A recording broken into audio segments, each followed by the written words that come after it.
Welcome to Game of Theories, where we will pick apart the most passionately clung to theories in George R. R. Martin's A Song of Ice and Fire series, and give you the hope that even the most deceased characters may still breathe again. Show and book fans are more than welcome here, but beware the dreaded spoilers, as we will be delving into content from the entire series, including A Dance with Dragons, the released chapters of The Winds of Winter, and the Essos Encyclopedia, The World of Ice and Fire. I'm Kimmie Britt with Subcultured, and this episode is about the lost little brother, Rickon. Rickon Stark, winter is coming.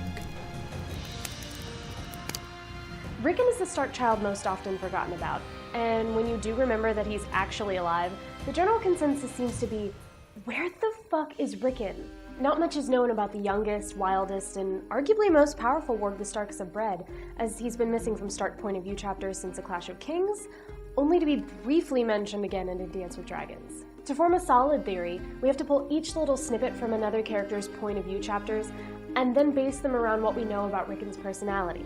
While only 3, no one can claim he's a blank slate of a child just waiting for experience to give him a personality.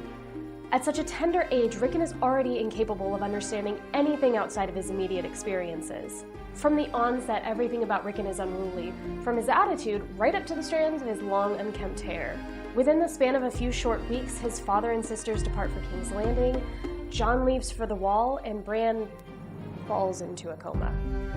His mother makes no time for him, Robb becomes too busy keeping the household together to spare much time for his baby brother. All he's known are changes, and none of his family can stop to explain why these things are happening. Small wonder then why he grows so deeply attached to his direwolf Shaggydog, the one thing he loves that will never leave him behind. This isn't the only way that the link between them differs from the other wolf-child relationships at Winterfell, as the other children are surrogate parents to their pups, while Rickon and Shaggydog grow from uncomprehending babyhood together as littermates. Though both are consistently left in the dark, Shaggydog loves his pack as Rickon loves his family, and both will attack an enemy without a second thought. Rickon Stark is the heir to Winterfell that is the most easily traced, if you're privy to the information that he's still alive. Believed to be killed by Theon Greyjoy in the sack of Winterfell, the last mention of Rickon Stark was in A Dance with Dragons, when Davos Seaworth attempts to convince Lord Too Fat to Sit a Horse, but can make a mean fray, Wyman Manderly, to take up Stannis Baratheon's cause for the Iron Throne. Manderly explains that before he will accept Stannis as the one true king and fight for his cause, Davos must meet his terms. Manderly lets his vague proposal simmer in the air as he summons Wex Pike, a survivor of the sack of Winterfell, into their meeting where Wex tells them, via writing since he can't speak, that Rickon and a woman fled Winterfell and are still alive.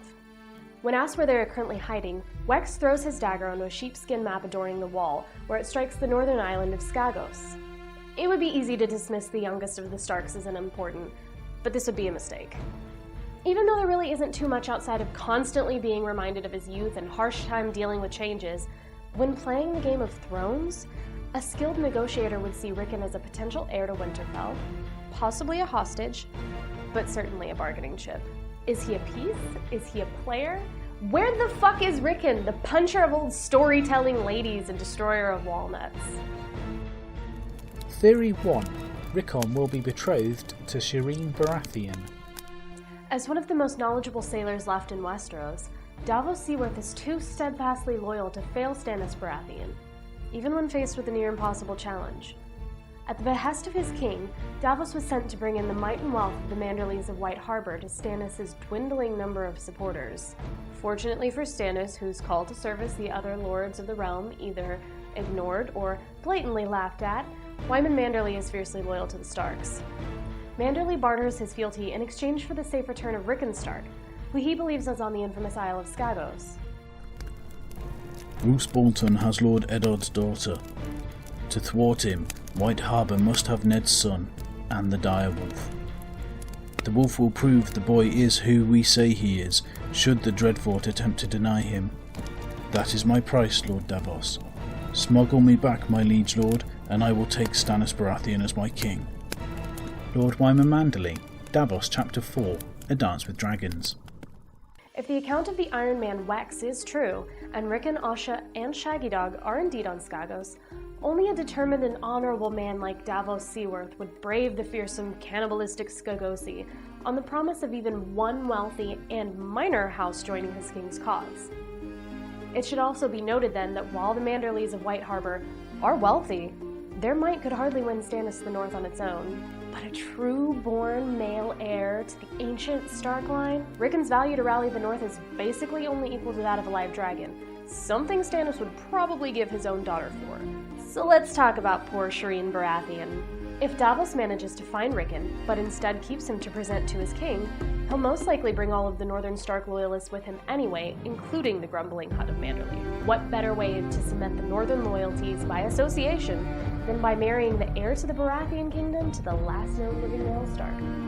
As we discussed in Arya's segment, we think that Robert Baratheon's wish to unite the houses of Stag and Wolf 2 generations ago will be realized before the series ends, and the marriage of Princess Shireen and Rickon Stark would be one way to fulfill the dead man's wish. If Lyanna had lived, we would have been brothers, bound by blood as well as affection. Well, it's not too late. I have a son, you have a daughter. My Joff and your Sansa shall join our houses, as Lyanna and I might once have done. King Robert Baratheon, Eddard, Chapter 1, A Game of Thrones. Rickon's definitely not old enough to be a real player in the War of the Seven Kingdoms, but that doesn't mean he'll be as controllable as you'd imagine a 5-year-old would be. Rickon has consistently been described as aggressive and boisterous, even at the tender age of 3 at the beginning of A Game of Thrones.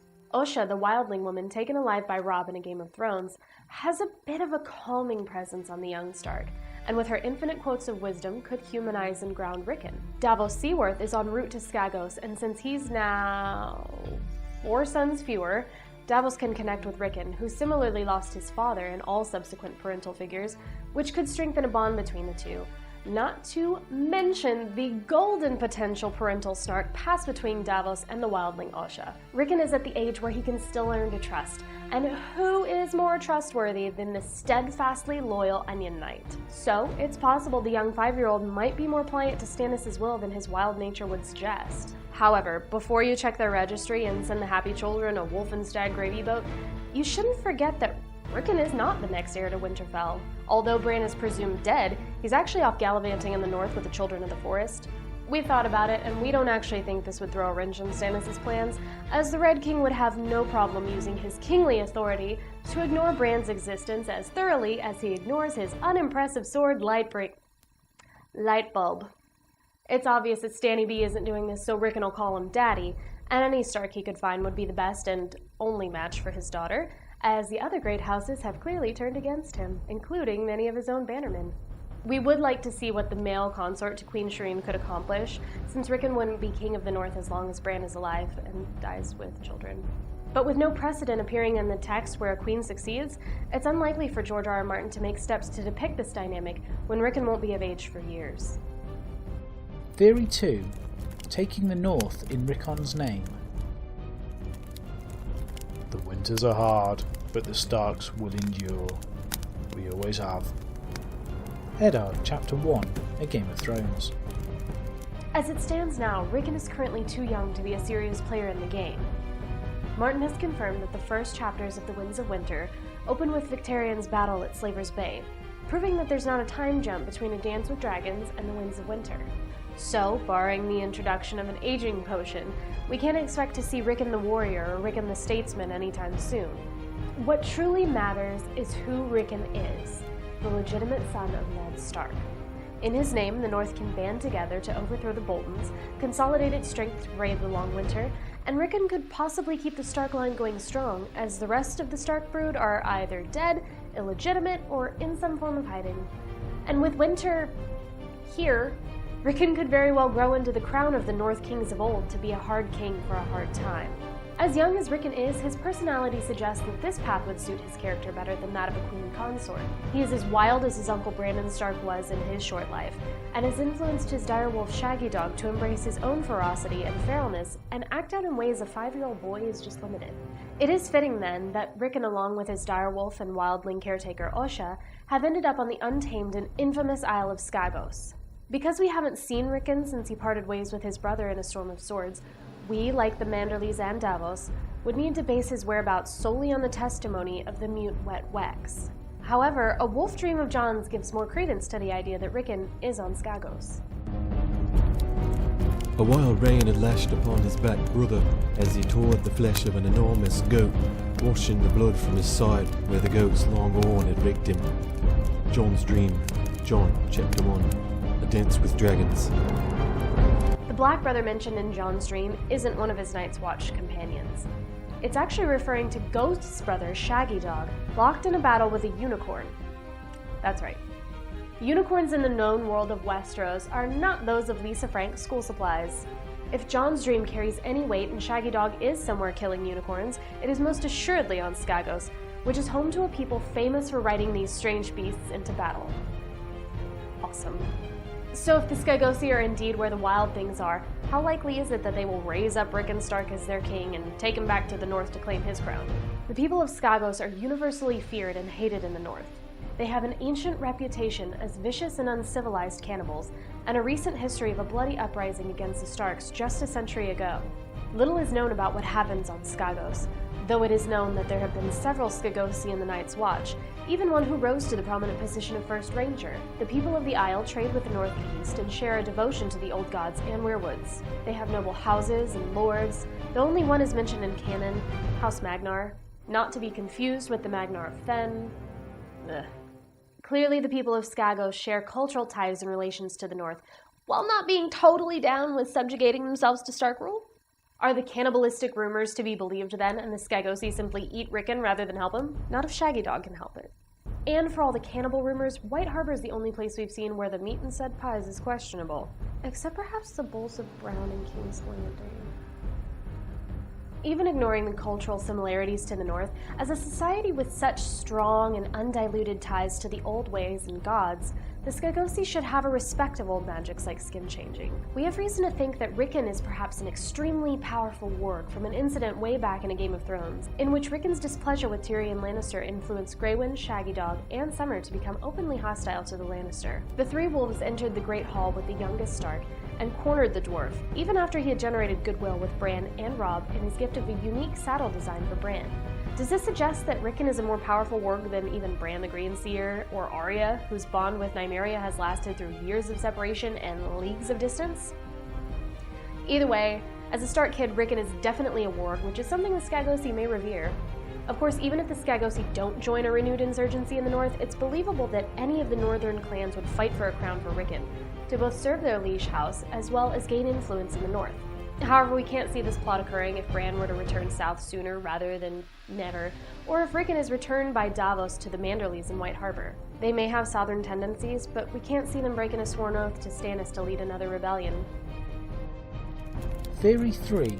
George R.R. Martin wrote Rickon's story as a Shaggydog story. As Davos is essentially the only person currently giving any sort of active shits about where Rickon is, his future depends solely on someone finding him and bringing him home. But say our Onionite fails, then what? Rickon's wildling babysitter Osha is much more concerned with keeping him safe and hidden than returning him to a world of the politics of great lords and ladies. If Rickon is essentially unfindable, is it so far-fetched to think that one 6-year-old child, even with a fierce spear wife and a terrifying direwolf as his guardians, could get lost in the chaos of a war-torn realm in the cold of winter, especially if their rumored destination is full of people-eating, unicorn-riding natives? We all need to be mocked from time to time, lest we start to take ourselves too seriously. Tyrion Lannister, Tyrion Chapter 3, A Game of Thrones. This theory to make any kind of sense, we first have to look into literary tropes in popular fiction and how they're used. Essentially, a Shaggydog story is a term describing an extremely long-winded anecdote characterized by extensive narration of typically irrelevant incidents and then terminated by an anticlimax or pointless punchline. Further, the expectations of the audience that have been built up by the presentation of the story, that the story will end with a punchline, are thus just disappointed. In the common tongue, it's a story with no purpose and no ending payoff. Kind of like the Wizard of Oz if Shaggydog could fit in a little basket. If we look at the fact that George R.R. Martin never lets any details slip between the cracks, and how he seems to enjoy giving a big middle finger to the Stark clan, sometimes we have to look for cleverly hidden meanings in the text. An aunt who hears the words of a king may not comprehend what he is saying, and all men are aunts before the fiery face of God. If sometimes I have mistaken a warning for a prophecy, or a prophecy for a warning, the fault lies in the reader, not the book. Melisandre, Devils Chapter 5, A Storm of Swords. Those who didn't know about this literary device may have simply assumed that Rickon, since he was essentially a toddler, would name his direwolf accordingly, and thought no more of Shaggydog's name other than it was cute, rather than a red herring to clue us in on the last Trueborn Stark's ultimately pointless journey. Earlier we made parallels to Rickon's personality mirroring that of his uncle Brandon, the Wild Wolf. It would make sense then, given the similarities in what we know of the two, that Rickon's storyline could come to the same conclusion as Brandon's, whose life was snuffed out before he did anything of any major importance. Okay, basically this theory about Rickon is that there is no theory about Rickon, and George R. R. Martin is just kind of leading us on a wild wolf chase to no end. It's a possibility that can't be tossed aside very quickly, as is the idea that the entirety of A Song of Ice and Fire will also turn out to be a Shaggydog story in the end. It's kind of scary, accurate, and brilliant. There are a ton of other theories we haven't touched on for Rickon Stark, but we'd love to hear your thoughts on the youngest wolf. Got a favorite theory? Let us know in the comments below, or tweet it to us at Subcultured with the hashtag GameOfTheories. Check out subcultured.com and be sure to subscribe to us here for more theories on your favorite characters you love and hate from A Song of Ice and Fire. Valar Morghulis.